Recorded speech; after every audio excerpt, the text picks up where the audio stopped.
अस्सलाम वालेकुम नाज़रीन, इमरान याकूब खान साहब और फैसल चौधरी साहब के साथ मैं हूँ Sameena Pasha. Programme viewpoint में आपको खुशामदीद कहती हूँ। नाज़रीन, सियासी महाज पर आज भी काफ़ी खबरें हैं। जनाब मियाँ नवाज शरीफ साहब को आपने सुना, जिन्होंने एक दफ़ा फिर से 2017 की बात की और कहा कि इमरान खान साहब को लाने वाले भी उतने ही जिम्मेदार हैं जितना वो खुद है। क्या ऐसा लग रहा है कि मियाँ साहब दोबारा शिकवे शिकायत कर रहे हैं? क्या कोई बयानिए में चेंज है या फिर वैसे ही उन्हें महसूस हुआ कि उन्हें ये बात करनी है? इस पर भी थोड़ी बात करेंगे। फिर इमरान खान साहब के खिलाफ एक और केस भी दायर हो चुका है। ख़ावर मानिका साहब ने अब इमरान खान साहब और उनकी अहलिया के खिलाफ एक दरख्वास्त दायर कर दी है, जिसमें उन्होंने कहा है कि जी उनका जो निकाह था वो इद्दत के दौरान हुआ और इसको बातिल करार दिया जाए, इनको सज़ा भी दी जाए। खैर जनाब, इस केस की क्या फ्यूचर हो सकता है, क्या इसका नतीजा हो सकता है, इस पर भी बात करेंगे। फिर सियासी महाज पर MQM ने नून लीग से जो एडजस्टमेंट है, जो पहले उन्होंने की थी कि हम बिल्कुल आपको सियासी तौर पर एडजस्ट करेंगे, अब उन्होंने कुछ सीटों पर माजरत कर ली है। तो ये क्या सूरत हाल है, इसके ऊपर भी बात होगी। आप सबको खुशामदीद कहती हूँ और इमरान साहब की तरफ आऊँगी। इमरान साहब, मियाँ साहब की जो गुफ्तगू थी वो अक्सर ही 2017 में जाकर रुक जाते हैं और वो वहाँ की गुफ्तगू करते हैं। उनके दिल के काफ़ी करीब है वो सारा टाइम जो उन्होंने गुजारा वहाँ पर। लेकिन आपको लगता है कि एक दफ़ा फिर वही पुराना बयानिया जो है वो पलट रहा है उनकी ज़बान पर, बजाय इसके कि इससे पहले वो कह रहे थे कि हम वो बात नहीं कर रहे और वो आगे की बात कर रहे थे? तो क्या बयानिए में कोई तब्दीली आ सकती है? बिस्मिल्लाहिर्रहमानिर्रहीम। देखिए समीना, बात सीधी सी है कि जिस तरह से मियाँ नवाज शरीफ को निकाला गया, जिस तरह उन्हें बाहर भेजा गया और फिर जिस तरह से उनके साथ सारे मामला हुए वो आपके सामने हैं। अमली सियासत से उन्हें बिल्कुल बाहर कर दिया गया। ये सारी चीज़ें, उनका दिल तो दुखता होगा, इसलिए उन्हें बार बार 2017 याद आता है और वो उसका जिक्र करते हैं। मामला सिर्फ इतना है कि मैं नहीं समझता कि मुस्लिम लीग नून का बयानिया बदलेगा। बयानिया उतना ही है, लेकिन वो बार बार एहसास दिलाना चाहते हैं कि उन लोगों को या जिनको वो ज़िम्मेदार समझते हैं लाने वालों को, कि आपने जो गलती की थी उस वक्त, तो अब ये गलती ना कीजिएगा, अब हमारा ही ख्याल कीजिएगा। आप पहले भी हमारे साथ गलत कर चुके हैं, पहले भी हमारे साथ ज़्यादती कर चुके हैं, तो अब अगर करेंगे तो फिर ये बड़ी ज़्यादती होगी। तो ये इस तरह से जो सारी चीज़ें।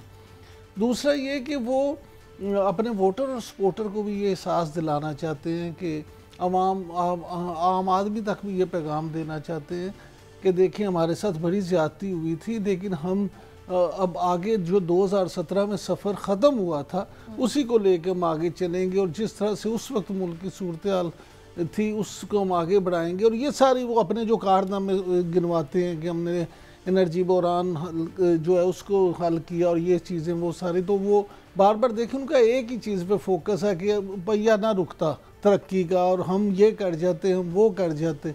तो वो ये समझते हैं कि ये जो पिछले 5 साल हैं 2000। लेकिन आपको नहीं लगता इससे ज़्यादा वो तनकीद बढ़ाएंगे, खास तौर पर साबिक के ऊपर? मुझे नहीं लगता, मुझे नहीं लगता कोई हदफ तनकीद नहीं बनाएंगे। मुझे नहीं लगता कि इस वक्त जो है वो इस तरह का कोई काम करें कि जिससे वो तनकीद बढ़ाएं या रियासत पाकिस्तान और रियासती इदारों के साथ अपने मामलात को ख़राब करने की कोशिश करें। लेकिन ये भी खबरें आ रही थी ना कि जो अभी उनका एक नैरेटिव है वो कोई इतना ज़्यादा जानदार अभी नज़र नहीं आ रहा, तो इसलिए बार बार लोग ये कहते हैं कि मियाँ साहब का जो एक हमेशा से खासा रहा है वो ये कि वो एक जारहाना सियासत करते हैं, तो इसलिए भी कुछ शायद उस तरह उसमें चेंज लाने के हवाले से भी कुछ उनको तजावीज़ दी गई हैं। बहुत सारे लोग जो होते हैं समीना, वो अपनी ख्वाहिशात की तकमीर मियाँ साहब के ज़रिए से चाहते हैं, लेकिन मियाँ साहब इतने बोले नहीं हैं कि वो लोगों के जो है ना कहने के उकसाने पे इस तरह से आ जाए। मियाँ साहब जारखाना सियासत करते हैं हमेशा हुकूमत में आने के बाद, हुकूमत में आने से पहले वो जारखाना सियासत उस तरह से नहीं करते। चल साहब, ये मियाँ साहब ने अब जलसे भी करने हैं आगे, तो क्या वो जाके अवाम को कहेंगे? आपको लगता है 2017 की जो सारी स्टोरी है उसको रिपीट करने से कुछ फ़ायदा हो सकता है और लोग उनकी तरफ खिंच सकते हैं?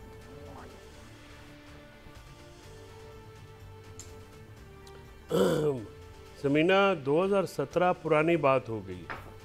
हम पंजाबी में कहते हैं कि गल वेले दी हुंदी है। मियाँ साहब रोने धोने से, गिले गुजारियों, शिकवे शिकायतों से वो इलेक्शन नहीं जीत सकते। उनके पास ना कोई सियासी प्रोग्राम है, ना मुआशी प्रोग्राम है, ना ही नौजवानों के मसाइल का हल है, ना ही गरीबों के मुआशी और इक़्तिसादी जो मसले हैं उनको हल के लिए वो कोई चीज़ लेके आ रहे हैं। उनका ये रोना धोना 2017 वाला जो है, मेरा नहीं ख्याल कि वो उसका जो कोई फ़ायदा उनको होगा। वो बीच में 16 महीने इसहाक़ डार और शहबाज शरीफ के डिलीट कर देते हैं और बड़े आराम से वो इसके ऊपर गुफ्तगू नहीं करते कि जिसके साथ आपके गिले गुजारियाँ हैं कि उनको लाया कौन, उसको एक्सटेंशन किसने दी, उसके साथ डील किसने की, उसके बाद अपनी भाई को हुकूमत में कौन लाया। आपका क्या ख्याल है कि ये नवाज शरीफ साहब की, मियाँ साहब की टेसिट अप्रूवल के बगैर हुआ था? ये हर चीज़ मियाँ साहब ने की। मियाँ साहब बनफ्से नफीस इसमें शामिल हुए और उनकी ये सारा मामला जिस तरह से हुआ उनकी रजामंदी से हुआ। उनका इस वक्त तो रोना धोना जारहाना है, उसके अलावा तो कुछ भी नहीं है।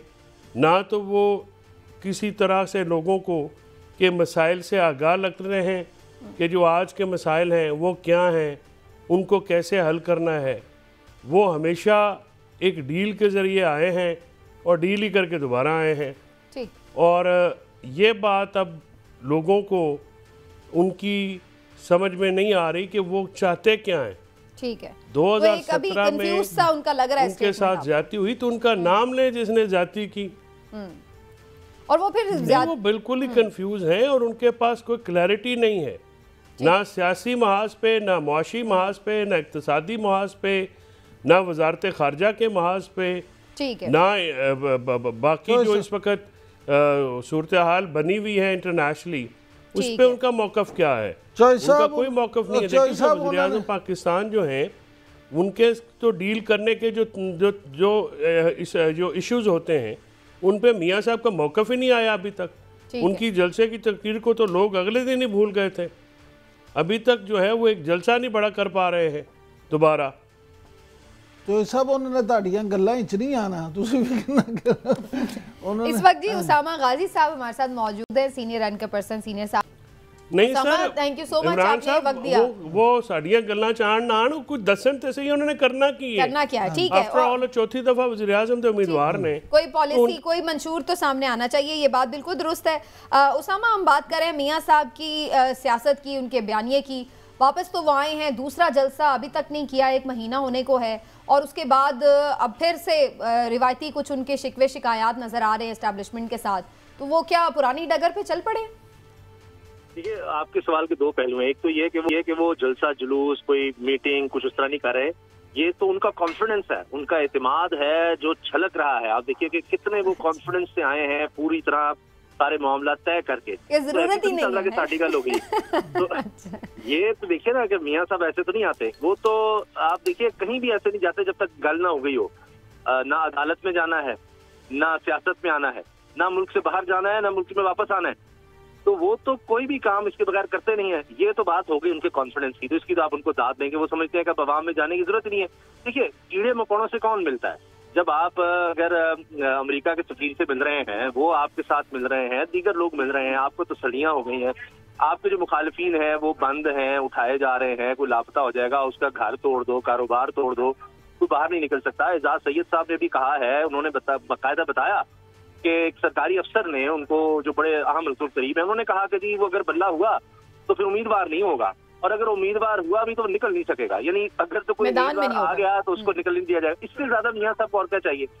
तो जो शिकवे शिकायत हैं वो इसलिए हैं, ये कुछ मामला जो हैं, जाहिर है कि जब आप इस तरह से बात करके आते हैं तो फिर बातें माननी पड़ती हैं।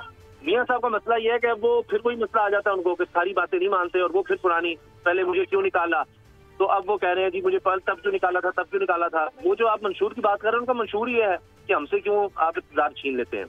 अब लोग उनके साथ नहीं है समीना। असल में मसला ये है, जो सर्वेस नून लीग ने खुद करवाए हैं, खुद जो पार्टी ने अपने करवाए हैं, उसमें भी उनको लग रहा है तहरीक इंसाफ आ गया है। अब उनके लिए ये मसला बना हुआ है कि तो करें क्या। तो मियाँ साहब को ये भी मशवरा दिया जा रहा है, जिसमें आपने देख लिया शायद खान बासी आगे है, कि मियाँ साहब ऐसे इलेक्शन में जाने का कोई फायदा नहीं है, सिर्फ बदनामी है। अगर हम आ भी गए, बिठा भी दिए गए जबरदस्ती, तब भी बदनामी है। और दूसरी सूरत यह है कि यहाँ से अब निकल जाएं, अपने आप को सारे केसेस माफ करवाएं और यहाँ से निकलें, वापस चले जाएं लंदन इलाज के लिए, और इलेक्शन में जाएं ही ना। इलेक्शन और डिले हो जाए, शायद कोई माहौल बन जाए, वरना फिर भी नहीं है इनसे माहौल। तो ये इस वक्त ताज़ा तरीन सूरत हाल है। ठीक है उसामा, आपने बड़ी चीज़ें खोल दी हैं, इस पर डिस्कशन बड़ी ज़रूरी है, आप हमारे साथ ही रहें। लेकिन इमरान साहब जो अभी अवामी हिमायत की बात भी की उसामा ने, और फिर ये भी कि जो एक लेवल प्लेइंग फील्ड भी ना दी जाए मुखालिफिन को। आज हमने देर में देखा एक वर्कर्स कन्वेंशन था पीटीआई का, जिसमें कोई ख़ास उनका एमएनए या कोई वज़ीर या कोई इस तरह का लीडर नहीं था। शेर अफजल मरवत साहब थे और वो वहाँ पर खिताब करने आए थे और बड़ी तादाद में वहाँ पर लोग आए हैं दीर में। अगरचे वहाँ पर उससे पहले कुछ पुलिस ने शायद कोई आपस में उनका झगड़ा वगड़ा हुआ है पुलिस के साथ। तो ये चीज़ आपको लगता है कि जो पिछले पूरे हम एक टाइम पीरियड से देख रहे हैं कि हाँ हम यानी केसेस भी हो रहे हैं, सब कुछ हो रहा है, किताबें भी आ गई हैं और काफ़ी कुछ मुकदमात भी हो गए, तो अवाम की सपोर्ट बहरहाल वहीं पर है। देखिए समीना, मैंने कल भी प्रोग्राम में बात की थी। अब देखिए केपी में इसका मतलब है कि लेवल प्लेइंग फील्ड मिलना शुरू हो गई है, वहाँ पे कन्वेंशन शुरू हो गए हैं। अब सुन लेना ये तो, लेकिन वहाँ पे कन्वेंशन हो तो गया है ना। मामला ये है कि अब ये चीज़ें आगे बढ़ेगी। और मैं आपसे कल भी अर्ज़ की थी, अब भी मैं कहता हूँ कि जिस वक्त इलेक्शन अनाउंस हो जाएगा, एक दफ़ा शेड्यूल सिर्फ अनाउंस हो लेने दें, उसके बाद किसी भी पार्टी को इस तरह से मैं नहीं समझता कि रोका जा सके। ये मुमकिन नहीं रहेगा, यहाँ इवन पंजाब में भी मुमकिन नहीं रहेगा। बाकी जो बात अभी की उसामा गाजी साहब ने एजाज सैयद साहब की, मुझे नहीं पता वो किस पैराए में उन्होंने बात की है या किस अफसर से बात की है और उसको कोट कर रहे थे। मामला ये है कि कोशिशें और रिगिंग हर दौर में होती रही है, लेकिन ज़रूरी नहीं होता। आज 2024 में अब जो इलेक्शन होंगे माफ़ कीजिएगा 2023 के आखिर में हम बैठे हैं, 1 महीना रह गया है, 2024 में इलेक्शन होना है। आप क्या समझती है कि अभी भी वो हालात हैं जो आज से 10 साल पहले वाले थे? अब ये जो इलेक्ट्रॉनिक मीडिया के बाद डिजिटल मीडिया का दौर है, अब चीज़ें छुपाना मुमकिन नहीं है। अब आप उस तरह से कर नहीं सकते। वाकया पूरा बाद में होता है उसकी फुटेज पहले अपलोड हो जाती है तो चीज़ें एक्सपोज हो जाती हैं। लेकिन उसका फ़ायदा क्या हो रहा है? क्योंकि वाकया फिर भी काम तो उसी तरह हो रहा है, जिसने जैसे करना है वैसे ही हो रहा है। चौधरी साहब, आपको लगता है कि इलेक्शन भी डिले हो सकते हैं अगर इसी किस्म की सिचुएशन रही? वैसे तो काजी फायज ईसा साहब ने मना किया, फिर भी मैं जान की अमान पाते हुए एक क्वेश्चन कर ही देती हूँ। जी चौधरी साहब।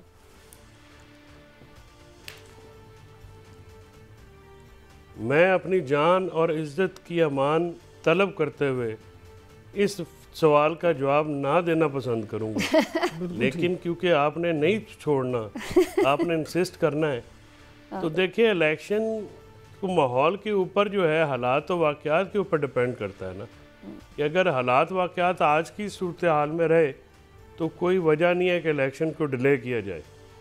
लेकिन कल कोई हालात ऐसे बन सकते हैं। देखिए पहले हालात बनाए गए थे जब शहबाज शरीफ वज़ीर-ए-आज़म थे और बिलावल भुट्टो वज़ीर ख़ारजा थे और आसिफ ज़रदारी साहब हुकूमत में थे, तो उन्होंने फ़ंड देने से मना कर दिया था इलेक्शन कमीशन को। कल कुंवर दिलशाद साहब जो है हमारे शो में, उन्होंने जो है ये अपना रोना धोना किया और उन्होंने जायज़ किया, गिले शिकवे किए कि वो तो तैयार था इलेक्शन कमीशन, उसको न सिक्योरिटी के लिए सहूलतें दी गई, ना ही जो है वो फ़ंड दिए गए मतलूबा जो कि इलेक्शन कराने के लिए ज़रूरी थे। तो इन सारे मामलात को सामने रखते हुए इसमें तो आज के हालात में तो इलेक्शन जो है वो डिले नज़र नहीं आते कि डिले हो, लेकिन कल क्या होगा इसका तो इल्म गैब को है।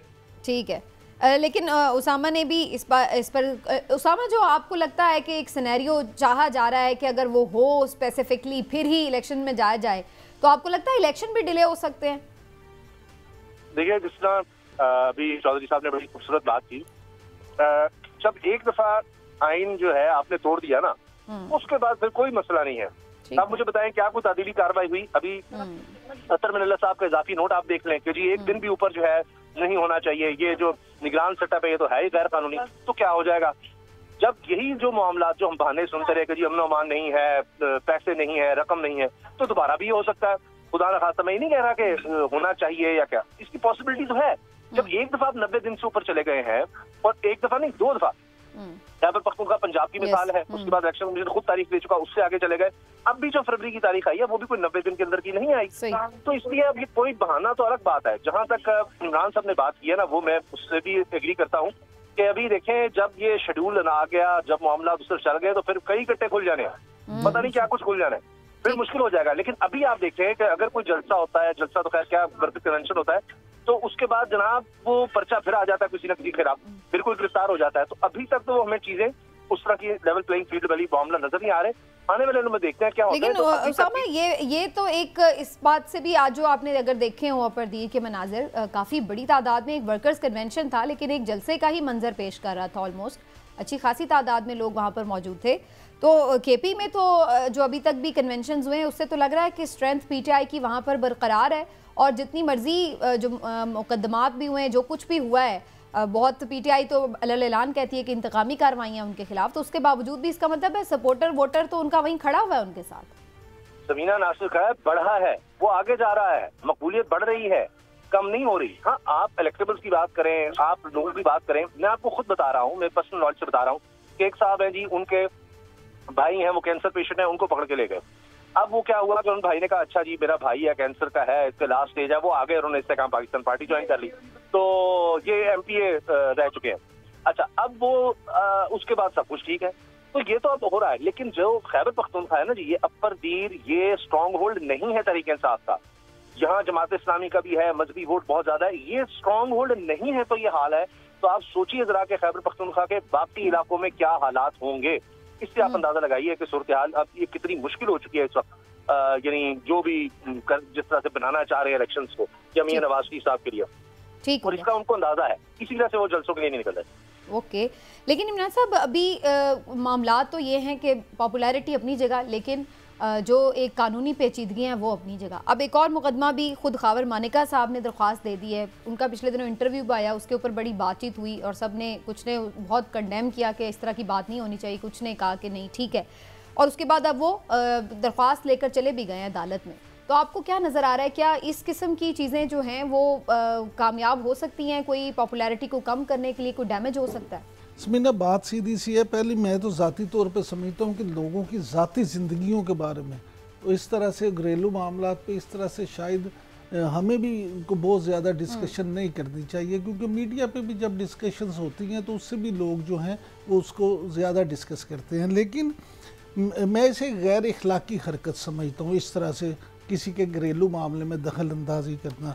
लेकिन मामला ये है कि जब खुद घर वाले इस बात पे शुरू हो जाए, खावर मानिका साहब बुशरा बीबी के साबिक शोहर हैं, और उन्होंने ये जो नया मुकदमा नहीं किया, वो असल में पुराने केस में उन्होंने दरख्वास्त दी है, नहीं, वो नया ही कर दिया ना एक तरह से, क्योंकि कल वो पुराने वाले ने दरख्वास्त वापस लेकिन ये उसमें दरख्वास्त दे के ये मुद्दई बन गए। अब मामला ये कि देखें, एक तो ये कि ये मुद्दई बड़े रेलिवेंट मुद्दई हैं, इसलिए कि ये खुद फरीक हैं और ख़ुद सारा मामला। फिर इनके जो गवाह हैं ओन चौधरी साहब और मुफ्ती सईद साहब, वो कौन हैं? वो एक गवाह थे और दूसरे निकाह ख्वान थे, जिन्होंने इमरान खान साहब का और बुशरा बीबी का निकाह पढ़ाया था, और दूसरे उसमें ओन चौधरी साहब गवाह थे। तो ये सारे जो मामले हैं देखें, हैं तो बड़े ख़तरनाक चीज़ें, और इसमें देखें जो अगर ये साबित हो जाता है कि वाकई ही इस तरह से है तो कानून के मुताबिक उन्हें सज़ा भी हो सकती है। लेकिन मैं फिर ये कहूँगा कि ये सारी चीज़ें जो हैं हमें हमेशा सियासत से इन चीज़ों को मावरा रखना चाहिए और कोशिश करनी चाहिए कि इस तरह के मामलात में हम उस तरह से डिस्कस ना करें। जय साहब, ये कानूनी तौर पर भी आपको लगता है कि ये बहुत कोई मुश्किल मुकदमा है खान साहब के लिए, और फिर आप समझते हैं कि इससे कोई डैमेज भी होगा उनकी पॉपुलैरिटी को, कोई अखलाकी तौर पर उन्हें मुतासर करेगा ये?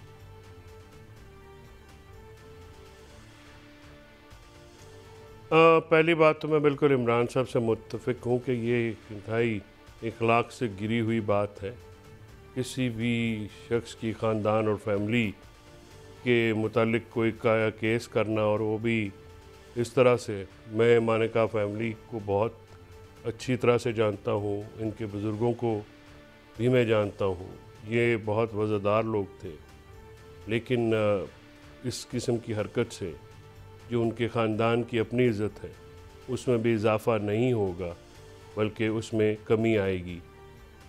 कानूनी तौर पे ये जो मामलात हैं जिस तरह से ये पेश किए गए हैं, कल एक दरख्वास्त वापस आती है, आज एक नया मुकदमा जाता है और 7 साल बाद साहब आते हैं, तो देखिए, ये मामलात कोई इतने ज़्यादा पेचीदा नहीं हैं। इसमें आला अदालतों के फ़ैसले हैं और इसमें कोई इस किस्म की बात मुझे तो कानूनी तौर पे मजबूत नज़र नहीं आती है जिससे कोई नुकसान हो। बाकी जो साबिक़ खातून अव्वल हैं वो भी एक बापर्दा खातून है और सियासत में नहीं है, तो उनके किरदार पे कीचड़ उछालना और इस तरीके से उछालना मैं समझता हूँ इंतहाई गैर मुनासिब बात है। और कोई भी शख्स जो चादर और चारदीवारी का और ख़ातीन का एहतराम मलहूज़ रखता है वो इस बात के ऊपर जो है बिल्कुल खुश भी नहीं होगा और अप्रिशिएट भी नहीं करेगा। और मेरा ख्याल ये है कि इस किस्म की जो मौजू है उसको हमारे प्रोग्राम में तो कम से कम नहीं, बिल्कुल ठीक है, और हम खुद भी इसी बात को अवॉइड भी करते हैं। लेकिन अगेन वही बात है कि चूंकि इसमें मेरा बुनियादी सवाल सिर्फ इस नुक्ते पे था कि कानूनी तौर पर इसके क्या चांसेस है। बहरहाल थोड़ा आगे बढ़ जाते हैं। उसामा से भी पूछ रहे थे, उसामा भी क्योंकि खुद माहिर कानून भी हैं। उसामा, ये बताइएगा कि वैसे इस केस के अलावा अगर कोई खातून इद्दत के दौरान निकाह कर लेती है तो कानून इस बारे में क्या कहता है? खतरा जान खतरा ईमान। तो सर मैं उस तरह के वो साल पहले पढ़ा सर, ऐसा साल होते हुए तो बिल्कुल ही मुझसे ना करे। उसामा, आपकी आवाज भी कुछ ठीक से हम नहीं अब सुन पा रहे, शायद कुछ थोड़ा सा चौधरी साहब आप जवाब दे दें इसका। इसमें जी जो कानून है और जिसमें जो फैसले हैं वो ये कहते हैं कि ये जो इस किस्म का जो निकाह है वो बिद्दत ज़रूर हो सकता है लेकिन गैर शरई नहीं है। ये जो कुछ फ़ैसले मैंने पढ़े हैं इससे मुतालिक हाई कोर्ट्स के और सुप्रीम कोर्ट के, उनमें ये तय किया गया है। और इद्दत के दौरान निकाह को जो है वो फासिक, जो अगर मैं इस्तिलाह सही इस्तेमाल कर सक रहा हूँ तो चलिए थोड़ा आगे बढ़ जाते हैं, देखते हैं अब अदालत इसके ऊपर क्या लेती है। इम्प्रॉपर ज़रूर है। ठीक है। अच्छा उसामा, अगर आप मुझे अब सुन पा रहे हैं तो ये अब हमने जो सियासी महाज पर भी चीज़ देखी है, MQM ने इमरान साहब जो नून लीग से रिवायती सीटों पर सीट एडजस्टमेंट से माजरत कर ली है। तो अभी पिछले दिनों हम देख रहे थे कि लग रहा था काफ़ी क्लोज हैं। कोई प्रॉब्लम हुआ है या वो समझते हैं कि हम खुद इनसिक्योर हो जाएंगे? नहीं समीना, देखिए सीधी सी बात है कि ये जो सीट एडजस्टमेंट है, ये इंतखाबी इत्तेहाद है, ये किस लिए होता है? बुनियादी तौर पे ये इलेक्शन जीतने के लिए होता है, अपनी सीटें जीतने के लिए होता है। और जो आपके ख्याल में आपकी मजबूत सीटें होती हैं वो सिक्योर करने के लिए होता है। तो MQM का मैं समझता हूँ कि ये मुतालबा बड़ा जस्टिफाई है कि अगर वो सीटें जो उनकी रिवायती, जिन पे उन्हें पता है कि हमने 100% हमें यकीनी है हमारी जीत, तो उसमें वो क्यों किसी को दें। और लेकिन जो लियारी की सीट हो या जो मरीर कैंट की हो या कुछ कराची के इस तरह के हों इलाके जहाँ पे वो समझते हैं कि MQM इतनी मजबूत नहीं है, वहाँ पे पीपल्स पार्टी या दूसरी जमातें ज़्यादा सीटें ले सकती हैं, तो उसमें वो कोशिश करेंगे कि दें। लेकिन मैं समझता हूँ कि MQM का ये ख़त्मी फ़ैसला नहीं है। इस तरह से उन्होंने एक सियासी चाल आप इसको कह सकते हैं, सियासी मूव कह सकते हैं कि ताकि वो जब ANP और मुस्लिम लीग नून के साथ इत्तेहाबी इत्तेहाद करें तो कम से कम सीटों पे उन्हें उनको अकोमोडेट करना पड़े। ठीक है, लेकिन आप समझते हैं चौधरी साहब कि कोई पीपल्स पार्टी के खिलाफ बड़ा इत्तेहाद बन सकता है या सिंध में पीपल्स पार्टी सेफ है?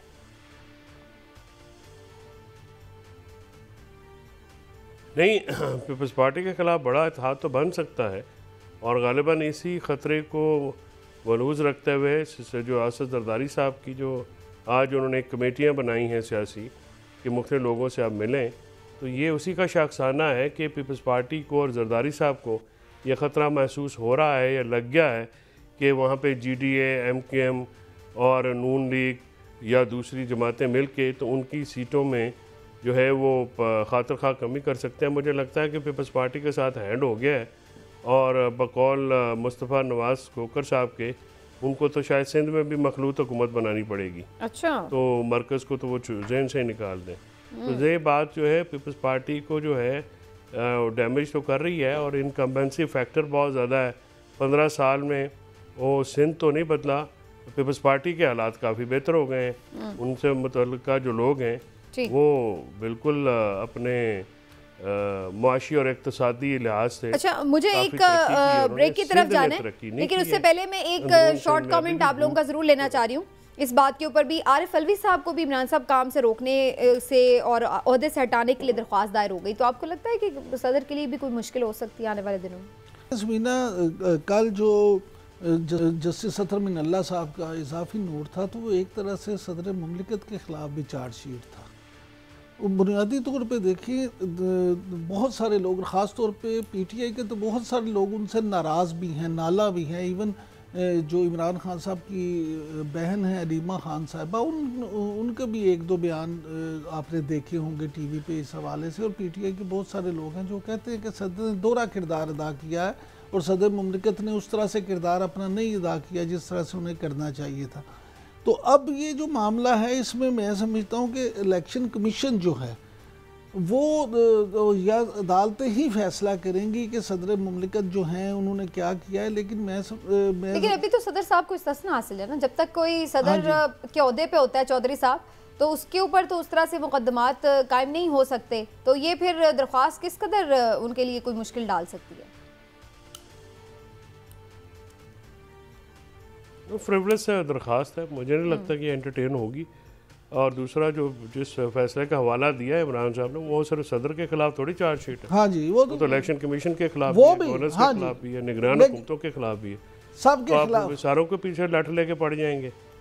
नहीं, लेकिन सब के नहीं चॉइस, सब दरख्वास्त तो अभी सदर के खिलाफ ही आई है ना, दूसरों के खिलाफ नहीं आई। नहीं, लेकिन सदर को तो इस्तिस्ना हासिल है, दूसरों को इस्तिस्ना भी हासिल नहीं है। लेकिन चौधरी साहब, वैसे आपकी ज़ाती राय में? कह रहा हूँ कि सदर के ओहदे को ये उनको जो आईनी इस्तिस्ना भी हासिल है, लेकिन ये की लोग हैं इनको तो आईनी इस्तिस्ना भी उस तरह से हासिल नहीं। लेकिन चौधरी साहब, ये जो इमरान साहब बात कर रहे हैं, मेरा नहीं ख्याल कि इसको ये कोई संजीदा। चौधरी साहब, ये जो इमरान साहब बात कर रहे हैं, आपके ख्याल से ये सदर साहब ने कोई डबल गेम खेली, या फिर वो दबाव में आ गए, या कंफ्यूज हो गए कि पता नहीं अब उनका ये इख्तियार है या नहीं? क्योंकि उस वक्त तो ये भी एक शोरगुल मच गया था ना कि जी अब तो सदर का ये इख्तियार ही नहीं रहा। उन्होंने तो वजारत कानून से राय भी मांग ली थी कि भाई मेरा इख्तियार है अभी कि नहीं।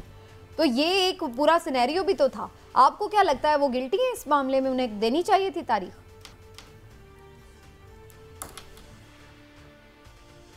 गिल्टी है या नहीं है, माड़ी सी जान है, क्यों उसके पीछे पड़ गए? ठीक है।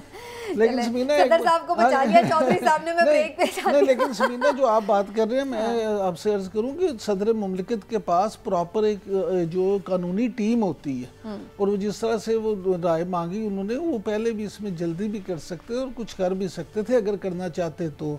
लेकिन जैसे हमारे दी थी ना हमारे हमने कहा अपने पंजाब और खैबर पख्तूनख्वा की, उस पर कौन सा अमल हो गया? तो ये भी दे देते, अमल होता या ना होता हो। ना 6 नवंबर की दी तो दी उन्होंने। एक ब्रेक लेते हैं नाज़रीन, ब्रेक आते हैं और फर्दर डिस्कशन को आगे बढ़ाएंगे। बहुत इंपॉर्टेंट कुछ सिक्योरिटी से रिलेटेड मामला हैं, उसके ऊपर गुफ्तगू बड़ी ज़रूरी है। ब्रेक के बाद वापस आए।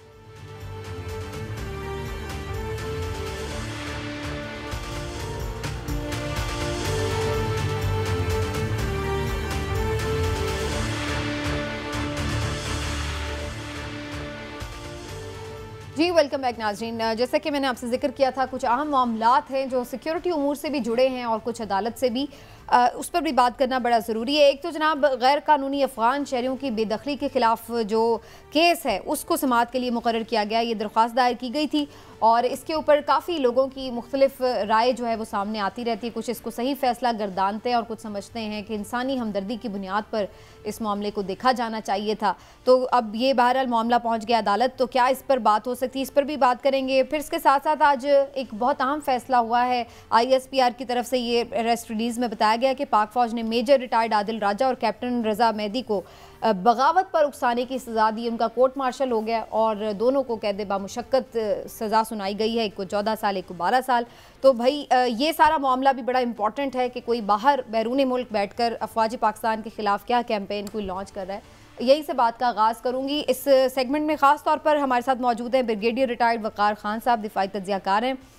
हम शुक्रिया आपका वक़ार खान साहब, अहम मामले पर आपने आज हमें ज्वाइन किया है। ब्रिगेडियर सर, सबसे पहले तो यही आपसे जानना चाह रहे हैं, जो आज 2 साबिक फ़ौजी अफसरान हैं उनका कोर्ट मार्शल हुआ, उनको सज़ाएँ दी गई हैं, इसको आप किस अंदाज से देखते हैं? ये लोग पहले ही फ़ौज छोड़ चुके बहुत अरसे से और उसके बाद बाहर अब मुकीम हैं और वहाँ से ये सोशल मीडिया के मुख्तलिफ प्लेटफॉर्म से काफ़ी गुफ्तगू करते रहते हैं, तो किस तरह से आप इसको देखते हैं मामले को? I think it is more serious than a physical conspiracy. तो मुझे थोड़ा सा अगर आप टाइम दें मैं थोड़ा एक्सपैंड, फर्ज करें एक बंदा कॉन्स्पिरेसी कहता है, पिंडी साजिश थी अगर तला, उसमें एक फिजिकल एविडेंस है, एक ग्रुप है और वो जाता है लेट्स से असॉल्ट करता है या असैसिनेट करता है या कोई भी अटेम्प्ट करता है और सो साफ है वो कन्फाइंड है एक खास टारगेट पे, लेट्स से अगर जीएचक्यू पे हमला करना है या आर्मी हेडक्वार्टर या नेवल हेडक्वार्टर, तो वो बड़ा लिमिटेड होता है। अभी सोशल मीडिया कहने को तो एक डिस्टेंट और रिमोट चीज है, लेकिन it is far far more dangerous अगर इसको ऑर्केस्ट्रेट किया जाए, वेपनाइज किया जाए। इमेजिन कि एक बंदा बैठ के and then it is part of a conspiracy, वो 6 जगह को बेसिकली अफेक्ट कर रहा है। He is affecting Mianwali airbase, he is affecting GHQ, he is affecting let's say corps commander house है, जिना हाउस है और बेशुमार और पोस्टें हैं और 8-8 घंटे वो लाइव चल रहा है एंड देन जैसे नहीं, वो तो दूर बैठा हुआ सोशल मीडिया पे। तो आई थिंक इस चीज को देखना है कि 21st सेंचुरी के चैलेंजेस बड़े डिफरेंट हैं। ट्रम्प साहब को 4 चार्जेस पे इंडिक्ट किया गया है, शायद आपको पता हो जमानत पे है, वो पेरोल कहते हैं जो भी कहते हैं, तो उसको अरेस्ट किया गया और चारों चार्जेस में वो रिमोट बैठे हुए थे, कोई ट्रम्प साहब झंडा लेके नहीं गए थे कैपिटल हिल पे, जिसमें सेडिशन भी है, असॉल्ट अगेंस्ट द स्टेट है, कॉन्स्पिरेसी टू डिसरप्ट इलेक्शंस है, कोई इतने बड़े चार्जेस भी नहीं है। तो सारी स्टेट्स इस तरीके से गार्ड करती हैं। ये यहाँ पे पाकिस्तान में एक मजाक बना हुआ है कि चूंकि ये सोशल मीडिया पे है तो इसलिए ये बनता नहीं है। तो आई think this is very important. फिर अगर आप अंडरमाइन करें 9th में को, अगर आप पूरा उसकी कमेंट्री तो सुने, 8-8 घंटे जो बैठ के करते रहे, आप टारगेट्स दे रहे हैं, उसके बाद आप इंसाइट कर रहे हैं, लोगों को फंसा रहे हैं। अभी जो लोग इसमें ट्रैप हो गए, साफ ज़ाहिर है ये देवर नॉट ऑल अलोन, ये एक ऑर्केस्ट्रा था पूरा, जिसमें वो यूएस सेनेटर्स थे, लाइक ज़लमे खलीलजाद की ट्वीट थी कि जी आर्मी चीफ स्टेप डाउन करें, ऊपर से ये डिसेंशन फैला रहे थे कि शायद is already been step down हो गया फलाना ने। So I think this can not be taken. Pakistan army की चेन ऑफ कमांड 1947 से ऐसी ही चली है, it is a very strict, और इसके बगैर चल नहीं सकती। इसके बगैर फिर या सीरिया है या इराक है या लीबिया है। फिर आप चेन ऑफ कमांड डिसरप्ट कर दें और मुल्क का बेड़ा गर्क कर दें, तो आई थिंक इनकी भोंडी सी कोशिश जरूर थी, लेकिन लॉ ने अपना पूरा वो कोर्स फॉलो किया है एंड दे आर अलाउड वो आए और आके फैसल चौधरी ये सारी फंडिंग है इन प्रोग्रामिंग के लिए, ये कहाँ से होती है? ये 8-8 घंटे चलना और ये सारे मामलात करना, ये भी तो सर इसके ऊपर आपकी क्या राय है कि ये कौन फंड कर रहा है? ये किस तरीके से होती हैं ये सारी चीज़ें? पाकिस्तान आर्मी के ख़िलाफ़ बाहर बैठ के बाकायदा एक प्रोपगेशन चलाई जा रही है और मुख्तलिफ लोग इसमें शामिल हो जाते हैं आजकल, मैंने देखा है। जिसमें एक तो सर्कमस्टांशियल एविडेंस है, दूसरा फिजिकल एविडेंस है। जो कॉल्स भी आपने देखी अभी रॉ का लोग कहते हैं जी कि let's say research analysis wing की सपोर्ट नहीं थी। साफ ज़ाहिर उनका चीफ आके तो नहीं बैठेगा, उनको ब्रीफ करेगा। 4 लेयर्स में काम करती है रॉ। There is a businessman, there is a corporate guy, professor हो सकता है, आगे एक मीडिया वाला, फिर जाके वो ऑपरेट करते हैं।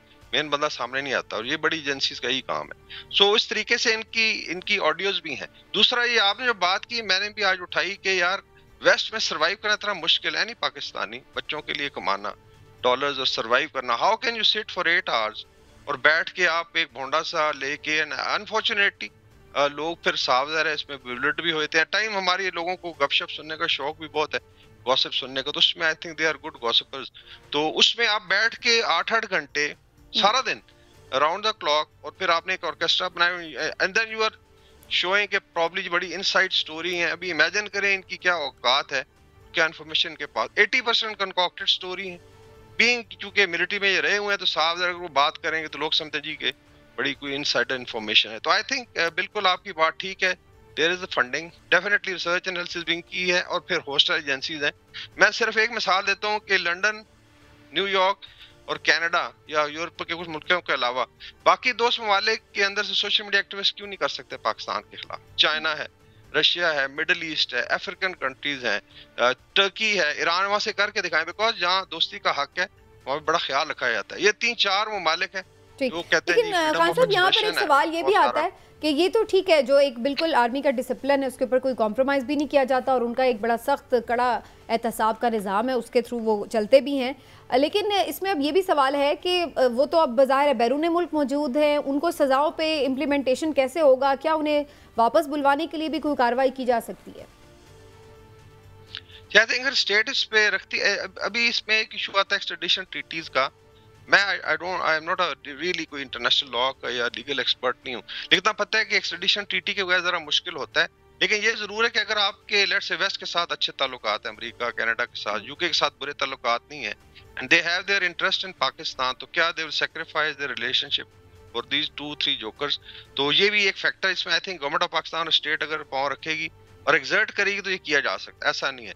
दूसरा ये है कि इसका डिटरेंस ऑल्सो, कि ऐसा नहीं है कि आप बैठ के अभी मेरे मुंह से कुछ सख्त अल्फाज निकल जाए कि आप हर तरह की हर्जासराई करें, आप एक कंकॉक्टेड नैरेटिव चलाएं और डेली बेसिस अभी भी आई एम श्योर वो लगे होंगे कि जी उनकी फतह होगी, शायद उनको कन्विक्शन हो गई है। तो it's a deterrence for any retired, क्योंकि मिलिट्री ने अंदर से तहतीर अपनी पहले शुरू की है। 9th मई के बाद सर्विंग ऑफिसर्स को भी पनिश किया गया 3 स्टार तक, और रिटायर्ड को भी। I think it's a strong message कि आप बिल्कुल आजादे क्या जारे रहे की आज़ादी जरूर है, but there are red lines. और फिर आई डोंट थिंक सो इस तरीके से चीजें चल सकती हैं कि आप इंसाइट भी करें, आप वायलेंस भी क्रिएट करें, डेली झूठी खबरें चलाएं, एंड देन बेसिकली अच्छा इसको रेजोनेट कौन करता है? They are the favourites. ये फेवरेट्स हैं इंडियन मीडिया के, ये फेवरेट है रिपब्लिक टीवी के, ये फेवरेट है बियॉन्ड के, और सेम एज उनका ये रेजोनेट करते हैं। तो अगर आप दुश्मन मुल्क के लिए इतने पॉपुलर हैं तो साफ है देयर इज सम रीजन कि लोग क्यों लाइक करते हैं आप। लेकिन ब्रिगेडियर साहब, एक मेरा यहाँ पे सवाल है कि हम जो भी गुफ्तगू कर रहे हैं और ये कह रहे हैं कि ये फ़ौज के ख़िलाफ़ करते हैं और फौज फंडिंग और ये वो,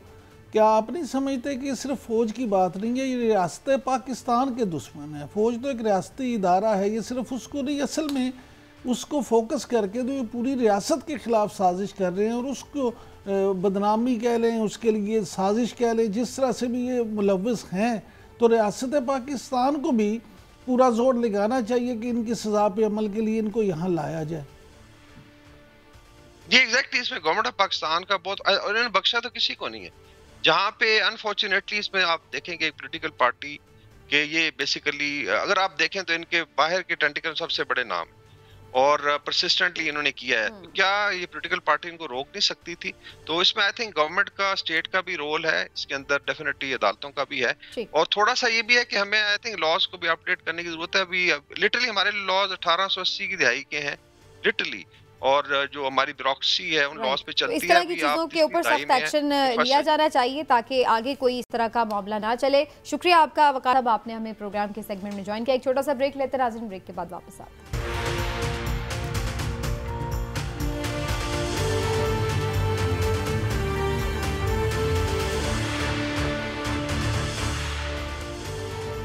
जी वेलकम बैक नाज़रीन। वक्त बड़ा कम है। चौधरी साहब, ये जो गैर कानूनी अफगान शहरियों की बेदखली का मामला है, अदालत चला गया है, तो आपको क्या लगता है इसमें अदालत इसको काबिल समाअत करार देगी? क्या होगा इसमें, कुछ चांसेस हैं?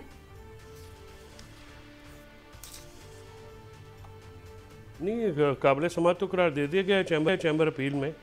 तो अब ज़ाहिर है वहाँ पे ये जब लगेगी तो फिर इसमें देखा जाएगा कि क्या इसके कानूनी पहलू क्या हैं, वहाँ पे कौन से क्वेश्चन रेज किए गए हैं। अभी लंदन में एक जो ब्रिटिश सुप्रीम कोर्ट है, उन्होंने कोई, मैं देख रहा था कि कोई अफ्रीकन शहरी थे जिनकी बेदखली का मामला था, तो उन्होंने उसको गवर्नमेंट के जो इस कदम को गलत करार दिया है। तो इसी तरह से अफ़गान शहरी जो कि यहाँ पे पैदा हुए हैं, यहाँ पे पले बड़े हैं, जिनका अफ़गान सरजमीन से या अफ़गानिस्तान से कोई बराह रास्त ताल्लुक़ नहीं है, ये मामलात को मैंने पहले अर्ज़ किया कि जितना इम्पॉर्टेंट ये है कि अनरजिस्टर्ड जो अफ़गान पनाह गज़ीन हैं उनको देखा जाए, तो उसके साथ साथ ये चीज़ भी देखना ज़रूरी है कि वहाँ से कुछ लोग नस्लों से अब इधर पल बढ़ के पाकिस्तान दोनों पहलू देखने पड़े बड़े हुए हैं। ठीक, तो इन मामलात में क्योंकि ज़ाहिर इंसानी हकूक़ का मामला भी है, उसको देखना पड़ेगा। और सुप्रीम कोर्ट में क्योंकि ये मामला चला गया तो को ये करनी चाहिए कि सुप्रीम कोर्ट इन तमाम पहलुओं को मद्देनजर रख के और कानून और आइन के मुताबिक एक अच्छा फैसला दे। आपकी क्या? मुझे ये बताएं कि इंसानी हकूक़ और इंसानी हमदर्दी और ये सारे मामले सिर्फ पाकिस्तानियों के लिए ही हैं, दूसरों के लिए नहीं है। जो दहशतगर्दी के वाक़यात हैं, जो वो शवाहिद हैं, उसका हम क्या करें? बिल्कुल ठीक है, तमाम पहलू देखने चाहिए, लेकिन उसके साथ साथ आपको जो है ना, या पाकिस्तान को साफ भी कर दें। अब हम लंदन की उसकी मिसाल देते हैं, उनकी पूरी आबादी कितनी है? बहुत से वेस्टर्न ममालिक की पूरी आबादी से ज़्यादा हमारे पास महाजरीन है, और महाजरीन में हम इतने खुद कफील हैं कि आज की बात नहीं है। आप ये देखें कब से है और कितने सालों से हम उन्हें संभाल रहे हैं। अच्छी बात है, करना चाहिए, लेकिन ये है कि वो उसको ऑन भी नहीं करते। वो देखिए उनका तर्ज अमल भी तो देखे ना। तो रियासत पाकिस्तान के खिलाफ अगर कोई सरगर्मियों में मुलव्वस है ये चीज़ें हैं तो उनके साथ में सभी तो सख्ती होनी चाहिए। और पाकिस्तान चलिए जी देखते हैं अदालत में मामला है, अदालत किन पहलुओं से जायजा लेती है। प्रोग्राम का वक्त खत्म हो गया नाज़रीन, इंशाल्लाह मुलाकात होगी, अपना ख्याल रखिए, अल्लाह हाफ़िज़।